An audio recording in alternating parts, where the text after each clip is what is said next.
Bitcoin हे जे cryptocurrency आहे ह्याच्या पाठीमागे पूर्ण जग का पडतं, ह्याचा एवढं वेळ लोकांना का लागलं हे पण बघणार आहोत. जसं आपण शेअर मार्केटमध्ये आपण बऱ्याच कंपन्याचे शेअर घेतो विकतो ह्यामध्ये आपण हजारो लाखो रुपये लोक कमवतात, काही लोक त्यामध्ये लॉस पण करतात. तशाच प्रकारे जेव्हा आपण म्हणतो क्रिप्टोकरन्सी जेव्हा बिटकॉईनच्या शोध किंवा जेव्हा हे बिटकॉईन मार्केटला अवेलेबल होतं तेव्हाची किमती आणि आत्ता किमती खूप हजारो लाखो पटीनं हा किंमत वाढली होती. त्यामुळे जग त्याच्या पूर्ण पाठीवर लागलं होतं. ते पण इथं बघूया. समोर माझी वेबसाईट आहे coindesk.com म्हणून एक साईट आहे, त्याची पण तुम्हाला मी समोर डेमो दाखवतोय. आपण इकडे ऑल ग्राफ बघूया. ओके बघा 2000 अप्रॉक्सिमेट 13 साली आपण पकडूया. साधारणतः 170 ते $150 एवढा रेटला एक बिटकॉइन अवेलेबल होता ट्रेडसाठी, म्हणजे विकायला अवेलेबल होता. $170 म्हणजे 2013 साली साधारणतः आपला जो रेट होता म्हणजे डॉलरचा 60 पकडूया, म्हणजे 6 आणि इकडे 170 म्हणजे साधारणतः 7 ते 8 हजार रुपये इंडियन करन्सीमध्ये एक बिटकॉइन अवेलेबल होता. त्या काळामध्ये लोकांना हे आभासी चलन म्हणतो, त्याला आपण व्हर्च्युअल करन्सी म्हणतो किंवा क्रिप्टो करन्सी म्हणतो, हे लोकांना खूप नवीन प्रकार होता. पण ज्यांना म्हणतो ना की फ्युचरमध्ये काही इन्व्हेस्टमेंट करायची आहे, काही लोक धाडस करतात, त्या लोकांनी त्या काळामध्ये बऱ्याच लोकांनी ट्रेड करून त्या काळामध्ये बिटकॉइन खरेदी केले गेले होते अमेरिकेमध्ये. जे खरेदी केले ते आज करोडोपतीने अब्ज झालेले आहेत. कसं पण बघूया. साधारणतः बघा हा जो ग्राफ आपण बघितला हा वाढत जातो इकडे. तर साधारणतः बघा 2017 साली जे एका बिटकॉईनची किंमत होती 14,000 अंदाजे अमेरिकन डॉलर एक बिटकॉईन. परत त्यानंतर आपण मार्केट खाली आलं त्याचं, आणि एका काळामध्ये साधारणतः बघा इकडे आपण बघूया. इथे तुम्हाला बघा एप्रिलच्या 2021च्या एप्रिलमध्ये त्याची किंमत अप्रॉक्सिमेट $60,000 वगैरे होती. 58 ते $60,000. आता $60,000 म्हणजे कशी किंमत आहे आपण त्या कन्वर्ट करू, सगळ्याचे डोळे पांढरे होते तिथे. आपण काय करूया बघा 60,000 किंवा 50,000 आपण कन्वर्ट करून बघूया. ओके डॉलरच्या हिशोबाने. तर इथे मी म्हणतो याला 58,000 करतो याला मी. 58,000 गुणिले 75 म्हणजे साधारणतः 45 लाख रुपये एका बिटकॉईनची किंमत होती. बापरे. ह्याच प्रकारामुळे हे जे घटना हे बातम्या होत्या त्यामुळे सर्व जग ह्या बिटकॉईनच्या पाठीमागे लागलं होतं. नंतर काय झालं की एका वर्षानंतर पण ग्राफ बघतोय तर हे हा जो होता ना हे 60 तेव्हा $63,000 एका बिटकॉईनची किंमत होती कधी एप्रिलच्या 2021 साली. नंतर आता करंटमध्ये आपण जर बघितलं जून जुलैच्या ह्या दरम्यान जी किंमत आली $34,000. तरी पण ती किंमत खूप मोठी आहे. ह्या सगळ्या हव्यामुळं जगामध्ये सर्व इन्व्हेस्टर्स आपण ह्या बिटकॉइन या क्रिप्टो करन्सीच्या पाठीमागे लागले होते आणि लागलेले आहेत. ह्याच प्रकारे तुम्ही वर बघता येते बिटकॉइन आहे, तसं इथेरियम म्हणून आणखी एक क्रिप्टो करन्सी मार्केटला अवेलेबल आहे. ती किंमत थोडी कमी आहे. त्यानंतर XRP आहे, कार्डोनो आहे आणि डॉजकॉइन अशा बऱ्याच क्रिप्टो करन्सी मार्केटला अवेलेबल आहेत, जे तुम्ही बाय करून तिथे ट्रेड किंवा तुम्ही त्याला विकू शकता. ह्याच्यानंतर मला बेसिकली हा व्हिडिओ बनवताना लोकांनी बरेच वेळ विचारलं की सर क्रिप्टो करन्सी बिटकॉइन काय आहे, इन्क्रिप्शन डिक्रिप्शन काय आम्हाला सांगा. क्रिप्टो करन्सी मायनिंग काय प्रकार आहे, क्रिप्टो करन्सी मायनिंग रिग तो काय प्रकार असतो, मग इंडियामध्ये आपण क्रिप्टो करन्सी कुठून ट्रेड म्हणजे कुठून बाय आणि सेल करायचं वगैरे वगैरे, आणि क्रिप्टो करन्सी जे बिटकॉइन जे ट्रेड आहे ते करायचे की नाही करायचे ह्याबद्दलचा मी इथे एक एज्युकेशनल व्हिडिओ केला आहे. आपण पुढे जे याचा जो पुढचा पार्ट आहे त्यामध्ये तुम्हाला मी एक स्लाईड तयार केली, बरेच चांगले स्लाईड, बेसिक स्लाईड, त्यावरून तुम्हाला मी इथे पुढे हे सगळ्या बेसिक कन्सेप्ट तुम्हाला मी इथे क्लिअर करणार. आपण चला पुढे जाऊया. आपण शिकूया पुढची काय कन्सेप्ट ह्यामध्ये बिटकॉइनबद्दल किंवा क्रिप्टो करन्सीबद्दल. आता आपण इथे क्रिप्टो करन्सी म्हणजे काय हे पाहूया. क्रिप्टो करन्सी तुम्हाला अगदी सोप्या भाषेत समजावे म्हणून मी इथे त्याला 2 भागात डिवाइड केला आहे. एक आहे क्रिप्टोग्राफी, दुसरं आहे करन्सी. ओके, तर क्रिप्टोग्राफी हे एक असे टेक्नॉलॉजी आहे ज्यामध्ये डेटा जो असतो, कुठलाही डेटा जो असतो त्याला आपण एका अशा अननोन फॉर्मॅटमध्ये त्याला रूपांतर करतो की जो नॉर्मल ह्युमन बिंगला कळणार नाहीये. ओके, ते आपण पुढे बघूया. आणि करन्सी म्हणजे ह्यामध्ये तुम्हाला मी 2 एक्झाम्पल घेतलेले आहेत. एक आहे बिटकॉइन जे खूप जगप्रसिद्ध असे क्रिप्टो करन्सी आहे, आणि दुसरे मी घेतलेले एक्झाम्पल म्हणून ते आहे डॉजकॉइन. ही पण एक जगातली खूप एक प्रसिद्ध अशी ही क्रिप्टो करन्सी आहे. आता आपण क्रिप्टोग्राफीमध्ये काय प्रकार आहे, आपण बेसिक तर काय होते आपण बघूया. ओके, आता बघा, क्रिप्टोग्राफी ही अशी एक प्रक्रिया आहे ज्यामध्ये नॉर्मल इंग्लिश टेक्स्टला न समजण्यायोग्य असा ॲबनॉर्मल इंग्लिश टेक्स्टमध्ये रूपांतर करणे, ह्याला आपण आम्ही म्हणतो इन्क्रिप्शन. म्हणजे जे नॉर्मल टेक्स्ट आहे त्याला आपण अशा टेक्स्टमध्ये रूपांतर करतो की जे नॉर्मल ह्युमन बिईंगला कळणार नाही आहे. उलटं तसेच ॲबनॉर्मल इंग्लिश टेक्स्टला समजण्यायोग्य अशा नॉर्मल इंग्लिश टेक्स्टमध्ये रूपांतर करणे, ह्याला म्हणतो आपण डिक्रिप्शन. म्हणजे ज्याला आपण रूपांतर केले अननोन फॉर्मॅटमध्ये त्याला आपण परत नॉर्मल टेक्स्टमध्ये आणणं, ह्याला आपण म्हणतो डिक्रिप्शन. ही अशी प्रक्रिया आहे ज्यामध्ये माहिती पाठवणे म्हणजे डेटा ट्रान्समिटिंग आणि साठवणे म्हणजे डेटा स्टोरेज, हे फक्त आणि फक्त जो माहिती पाठवतो आणि जो माहिती स्वीकारतो त्यांच्यासाठीच केले जाते. म्हणजे 2 पर्सन समजा एकमेकाला डेटा पाठवतात, त्यामध्ये इन्क्रिप्शन पहिला होतं, नंतर डिक्रिप्शन होतं, पण ते दोघांसाठी स्पेसिफिकली बनवलं गेलेलं आहे.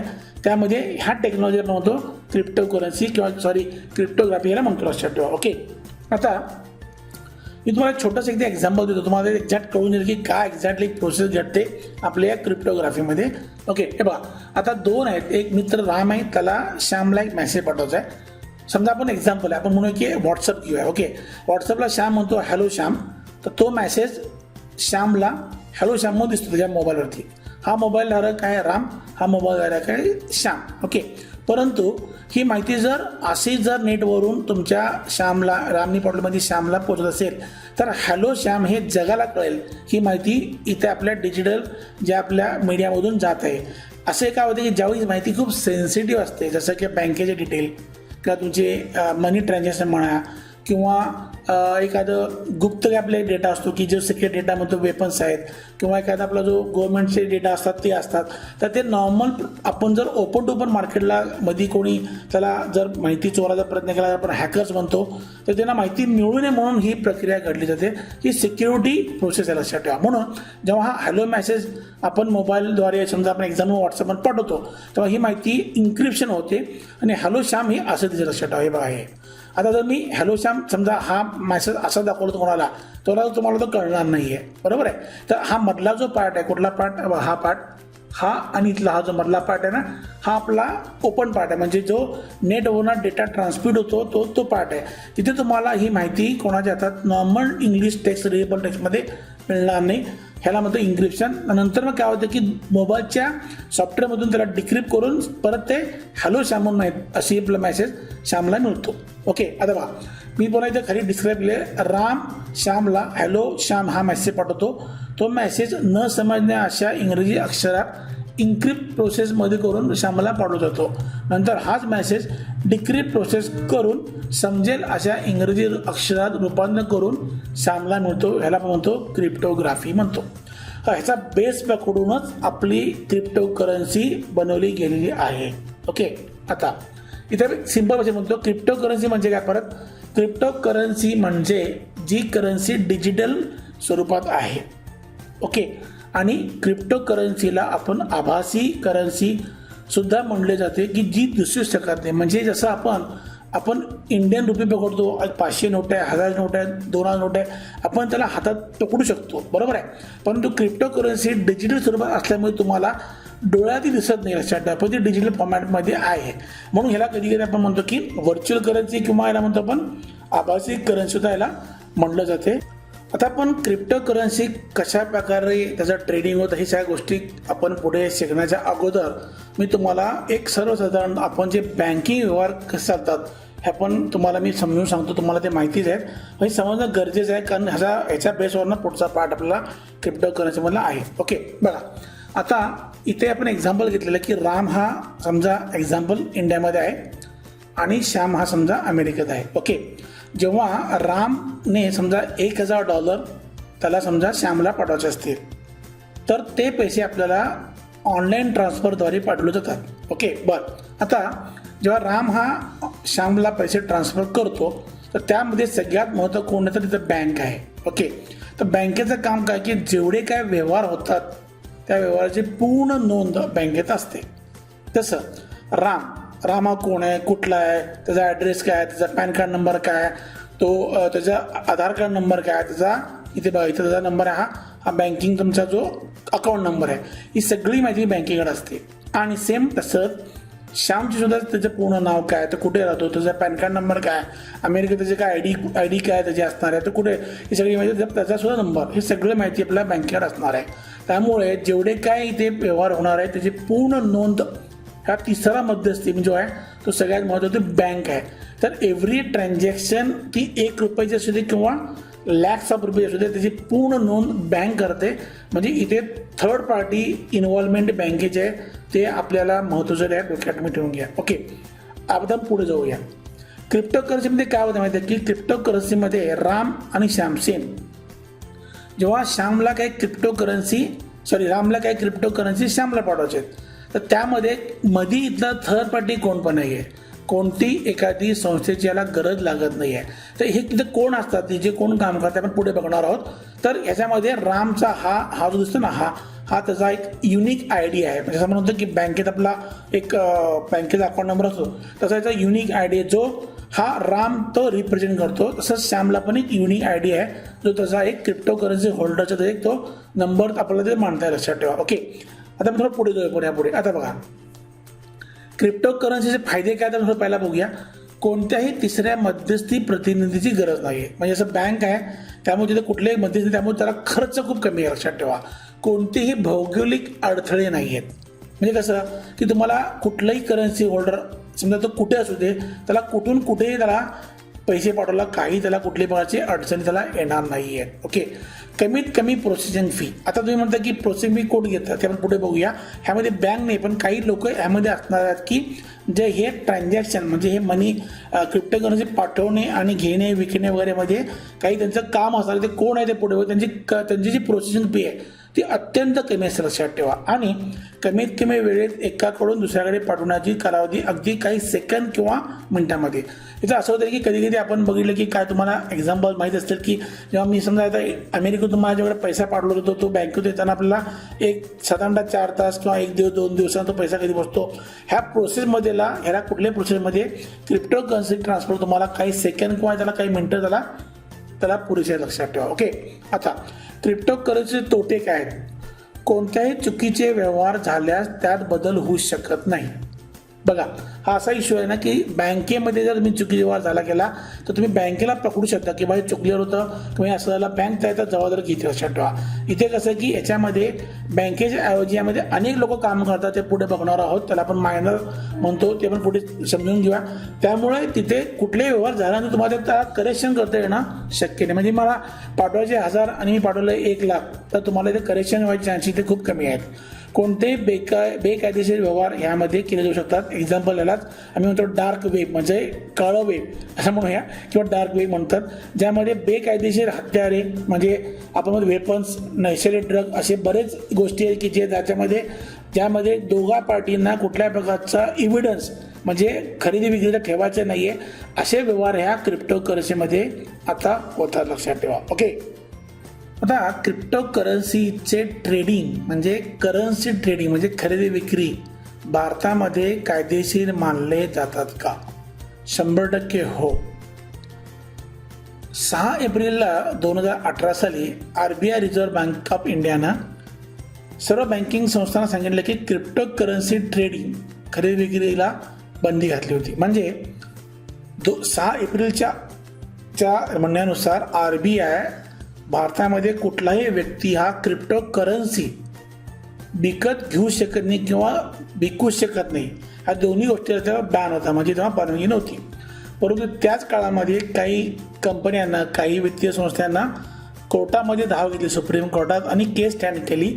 आणि त्या केसला 2018 साली त्याच साधारण महिन्यामध्ये इंडियन सुप्रीम कोर्टने सर्व बँकिंग संस्थांना क्रिप्टो करन्सी ट्रेडिंग म्हणजे खरेदी विक्रीला परवानगी दिली. त्यामुळे क्रिप्टो करन्सी ट्रेडिंग म्हणजे खरेदी विक्री हे भारतात ग्राह्य धरले जायला सुरू झाली. म्हणजे 2018 नंतर तुम्हाला कुठलाही एखादा भारतीय व्यक्ती कुठल्याही क्रिप्टो करन्सी विकत घेऊ शकतो आणि विकू शकतो भारतातून. ओके, आता ट्रेडिंग वेगळं आणि चलन व्यवहारात आणणं वेगळं. आता बघा, भारतामध्ये क्रिप्टोकरन्सी वापरून कायदेशीररित्या व्यवहार करू शकता का? व्यवहार म्हणतो मी, ओके. 100% अजून तरी नाही. म्हणजे कसं, किंवा ॲक्सेप्ट होत नाही. म्हणजे कसं, समजा तुम्ही एखाद्या मोठ्या शोरूमला गेला आणि मला एक मोटरसायकल घ्यायची आहे. समजा तुम्ही याच्या अगोदर 3 महिन्यापूर्वी तुमच्याकडे बरेच क्रिप्टो कॉईन्स आहेत किंवा क्रिप्टोकरन्सी आहे. तुम्ही भारतात म्हटलं की भारतात क्रिप्टोकरन्सी वापरून तुम्हाला मोटरसायकल घ्यायची आहे, तर तुम्हाला काय होईल तेव्हा? नाही. तर आता भारतामध्ये क्रिप्टोकरन्सी हे टेंडर मनी, म्हणजे हे चलन म्हणून तुम्हाला खरेदी विक्रीला वापरता येत नाही.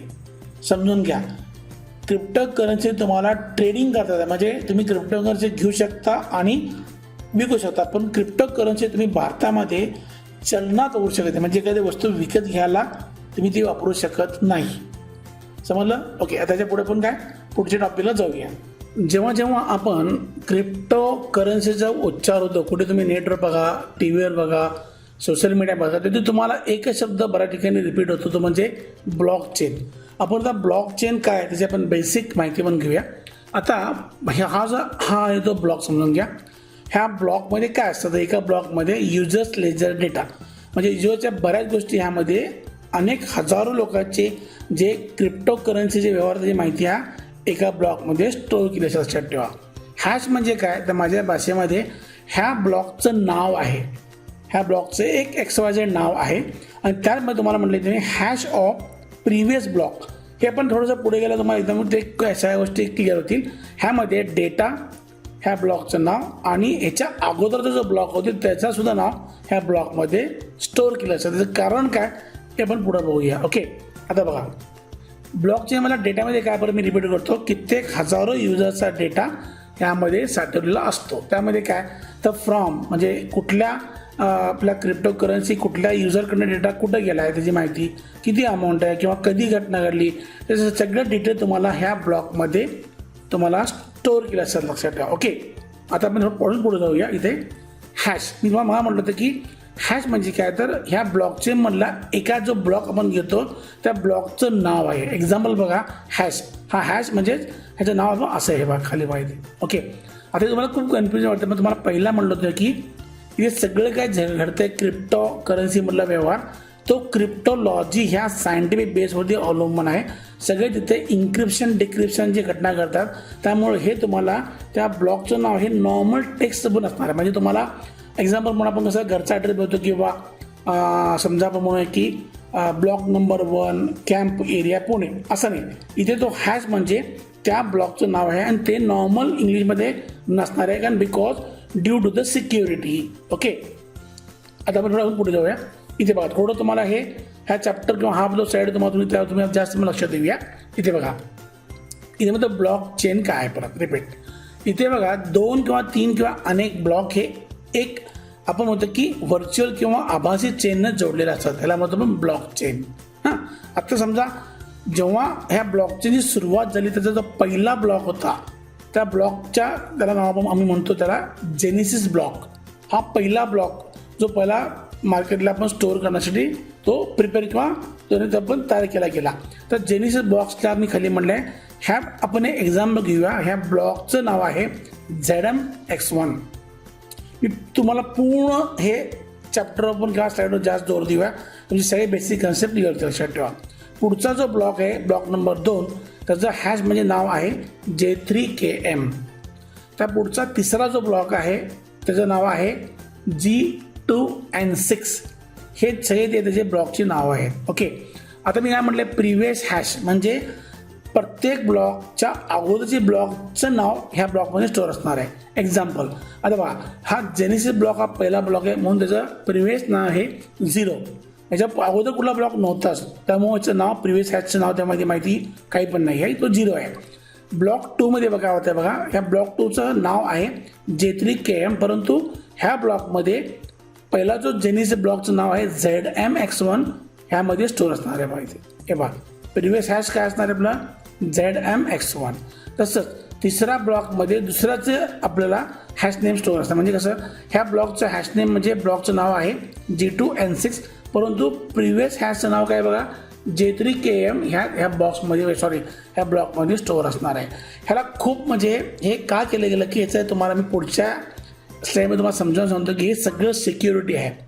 Crypto currency is only very much secured because हे सगळं जे ह्यामध्ये सायंटिफिकली जेव्हा हे बनवलं गेलं तेव्हा हे ब्लॉकचा डेटा चोरी होऊ नये म्हणून अशा प्रकारचं लॉजिक बनवलं की त्या लॉजिकमधून कुठलाही हॅकर किंवा एखादा व्यक्तिगत माणूस त्यामध्ये डेटा तो तुम्हाला चोरी करू शकत नाही. कसं करू शकत नाही ते आपण पुढं बघूया. आबा ब्लॉकचेनमधील डेटाची चोरी होऊ शकते का? 100% नाही. बघा, प्रत्येक पहिल्या चेनचा ब्लॉक हॅशची माहिती दुसऱ्या चेन ब्लॉकमध्ये नोंद असते. त्यामुळे एखादी चेन ब्लॉकमध्ये घुसखोरी झाल्यास ती लगेच कळते. त्यामुळे डेटा चोरी होणे शक्यच नाही आहे. परत मी रिपीट करतो. बघा, ह्या पहिल्या ब्लॉकचं नाव आहे ZMX1, दुसऱ्या ब्लॉकचं नाव आहे J3KM, तिसऱ्या ब्लॉकचं नाव आहे G2NA. अशा ह्याच्या पुढे हजारो ब्लॉक असणार आहेत. तर पहिला ब्लॉक हा पहिला माझा जेनिस बॉक्स होता, त्याला प्रिव्हियस हॅश म्हणजे त्याच्या अगोदर ब्लॉक नव्हता, त्यामुळे इथं मी दुसरं म्हणतोय. परंतु सेकंड ब्लॉकमध्ये पहिल्या ब्लॉकचं नाव स्टोअर आहे. याच्यामध्ये तुम्हाला ZMX1 हे त्यामध्ये स्टोअर असणार आहे. आणि याच्यामध्ये सुद्धा ह्या ब्लॉकमध्ये J3KM ह्याचा पहिला जो ब्लॉक आहे याचं तुम्हाला नाव इथे स्टोअर असणार आहे. म्हणजे कसं, समजा इथून एक ब्लॉक गेला, समजा हा गेला, तर काय होईल बघा, ह्या ब्लॉकमध्ये याचं नाव स्टोअर होतं, तो ह्याला सापडत नाही. म्हणजे ह्यावेळी त्याला सिस्टीमला असं कळतं की इथे काहीतरी गडबड आहे, त्यामुळे तिथे तुमची पुढची प्रक्रियेला एरर येतो. ओके, तर अशा प्रकारे हे ब्लॉकचेनचं काम चालते. हजारो लाखो ब्लॉकचेन्स नवीन तयार होतात आणि त्यामध्ये सिक्युरिटी ब्रीच म्हणजे सिक्युरिटी कन्सर्नवर जास्तीत जास्त लक्ष दिलं जातं. ओके, पुढचं पण बघूया. बिटकॉइन काय आहे? परत सेम, बिटकॉइन हे एक क्रिप्टो करन्सी आहे. 2008ला बिटकॉइन हे घोषित केलं गेलं. 2008ला 2009ला बिटकॉइन जगभरात लॉन्च केलं. कशाला? ट्रेडिंगला. चलनात नंतर आला. ट्रेडिंग म्हणजे काय? त्याला आपण जसं शेअर विकत घेतो तसं तुम्हाला ते विक्रीला आणलं गेलं. लक्षात ठेवा. आता बघा, मिस्टर सतोशी नाकामोटो हे बिटकॉइनचे जनक आहेत असे मानले जाते. परंतु हे कोण आहेत व कुठे राहतात याची कोणालाही माहिती नाही आहे. म्हणजेच हे नाव काल्पनिक किंवा आभासी आहे असे म्हणायला हरकत नाही. असं म्हणलं जातं की बा एक कोणी सतोशी नाकामोटो ह्यांनी हे बिटकॉइनची निर्मिती केली, पण तो फिजिकली तुम्हाला कुठे तुम्हाला सापडत नाही आहे. आणि यामध्ये बरेच रुमर्स आहेत. मध्ये का ना असंच एकाने व्हिडिओ लॉन्च केला की त्याचं नाव होतं सतोशी नाकामोटो. त्यांनी लॉन्च करून सांगितलं की बाबा मी हा माणूस नाही आहे, त्यामुळे तुम्ही काहीतरी गैरसमज पसरू नका. आणि त्यानंतर असं लक्षात आलं की बिटकॉइनचं जनक हे कोणाला धरायचं हे अवघड भाषेने निर्मित झालं. परंतु आज कुठली क्रिप्टो करन्सीला एवढी डिमांड आहे की फ्युचर करन्सी म्हणतो आपण, आभासी करन्सी म्हणतो, त्यामुळे पण ह्याला आपण एवढं महत्त्व द्यायचं मला वाटतं की गरज नाही आहे. ओके, बघा बरं, बिटकॉइन हे डिजिटल करन्सी आहे. बिटकॉइन ही एक डिजिटल करन्सी असल्यामुळे त्याला तुम्ही स्पर्श करू शकत नाही, म्हणजे तुम्ही त्याला हाताळू शकत नाही. जसं मी तुम्हाला पहिला म्हटलं होतो की इंडियन रुपये तुम्ही हातामध्ये 200 नोट पोडू शकता, 2000 नोट पोडू शकता. जसं तुम्ही अमेरिकन डॉलर, $10, $100 नोट पोडू शकता. पासून तुम्ही बिटकॉइन हे तुम्हाला हातात तुम्हाला त्याला स्पर्श करता नाही. So that is actually digital currency आहे. ओके, तर आपण पुढे जाऊया. बघा किती बिटकॉइन व्यवहारामध्ये आहेत, म्हणजे ट्रेडिंगमध्ये. ओके, चलनात नाही, ट्रेडिंगमध्ये. भारत सरकार कधीही भारतीय रुपया चलन छापू शकतं. म्हणजे जातात की जेव्हा हे भारताच्या पण एखादा रिझर्व्ह बँक ऑफ इंडिया त्याच्या हिशोबाने ते नवीन नोटा छापतात, ते चलनात आणतात. परंतु बिटकॉइन हे एक लिमिटेड नंबर ऑफ कॉईन निर्मिती केली गेली.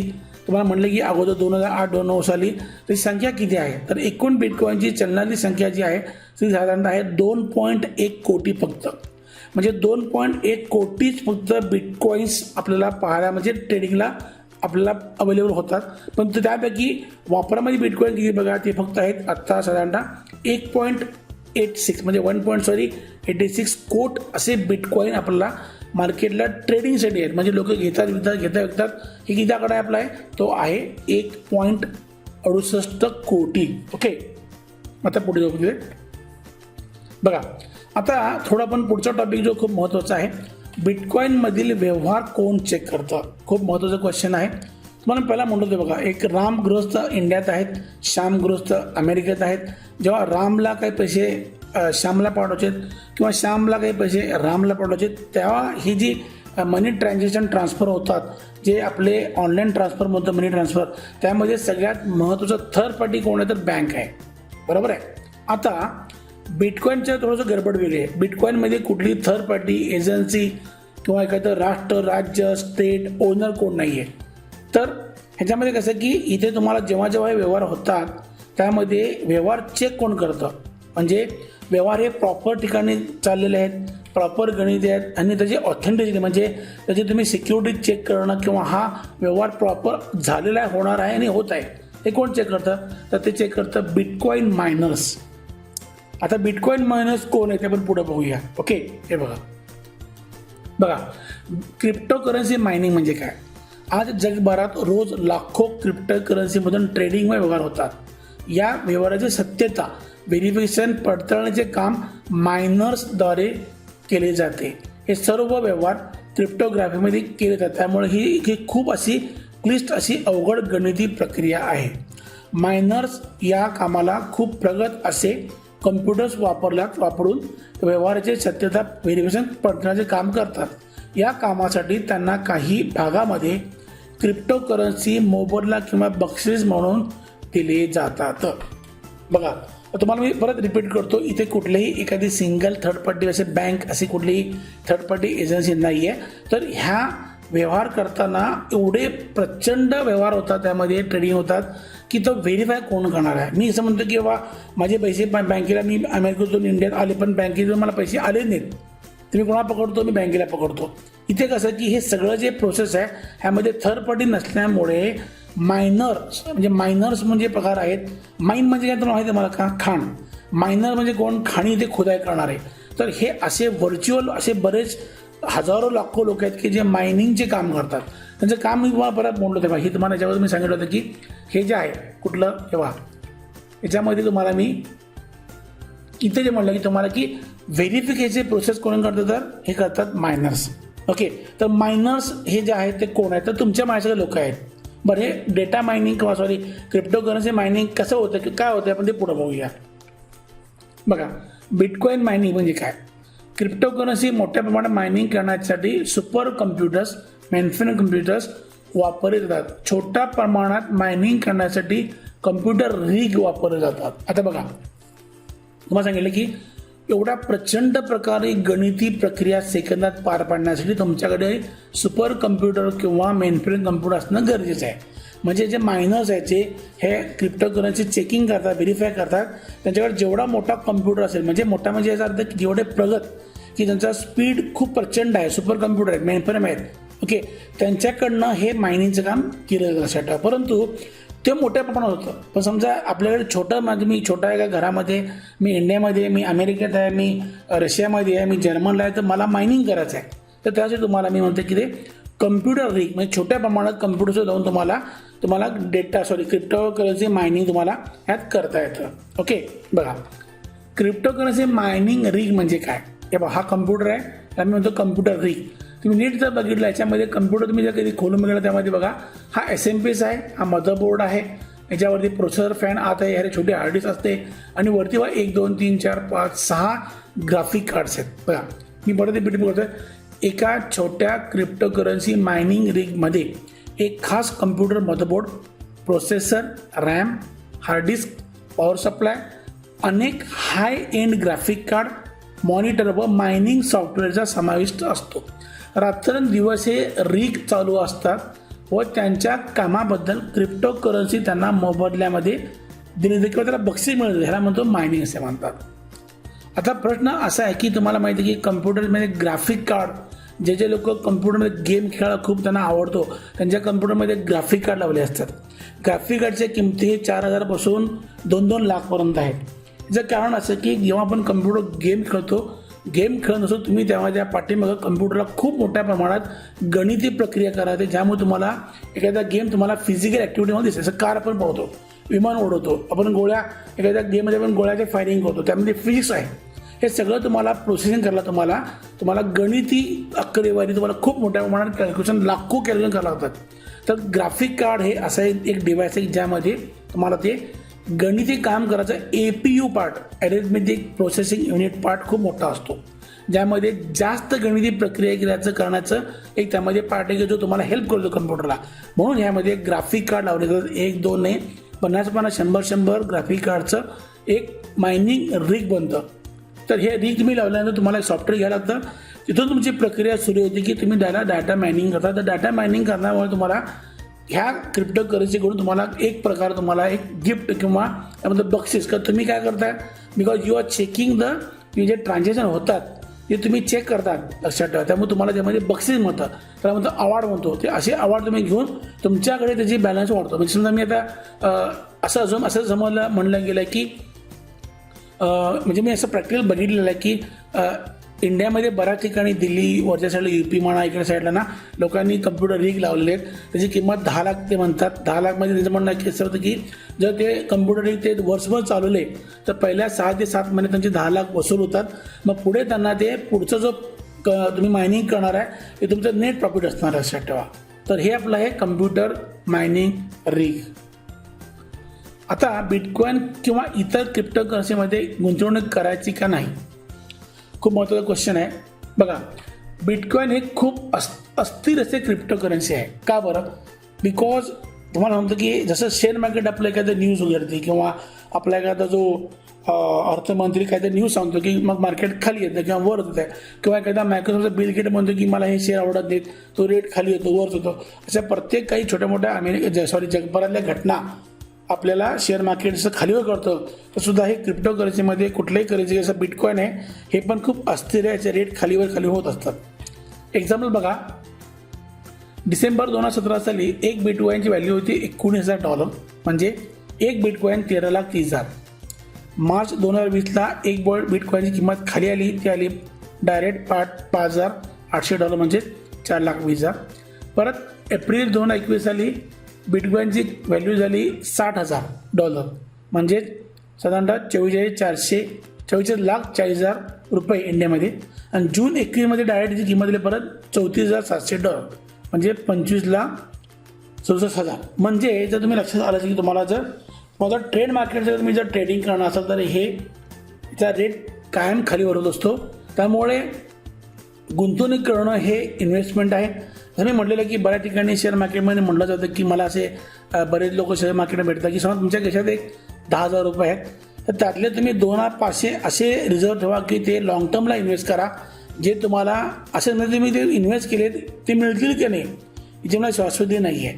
परंतु ॲज अ इन्व्हेस्टमेंट तुम्ही डेव्हिल म्हणजे काय मजबूत मनात तुम्ही त्याला इन्व्हेस्ट केले तर मे बी फ्युचरमध्ये त्याचा खूप मोठा तुम्हाला फायदा होऊ शकतो. त्यामुळे मी तुम्हाला इथे कुठल्याही गोष्टीचं गुंतवणूक करा की न करा हे चांगलं मला वाटतं चुकीचं वाटतं, पण ते तुमच्या रिस्कवर तुम्ही 100% करू शकता लक्षात ठेवा. ओके, बघा आता बिटकॉइनची खरेदी कशाप्रकारे करू शकता. आता एक एक्झाम्पल आहे, 14 एप्रिल 2021 साली एक बिटकॉइनची व्हॅल्यू होती 63,223 हायेस्ट. किंमत झाली 46,78,502. म्हणजे एप्रिल 2021 साली एका बिटकॉइनची व्हॅल्यू होती 46,78,000. बापरे, हे अशा मोठमोठ्या फिगरमुळंच मार्केटला बिटकॉइन क्रिप्टोकरन्सीवरती खूप मोठी चर्चा घडते, चालू आहे आणि घडत राहणार लक्षात ठेवा. बरं, आता यामध्ये तुम्हाला एक महत्त्वाची टिप देतो मी.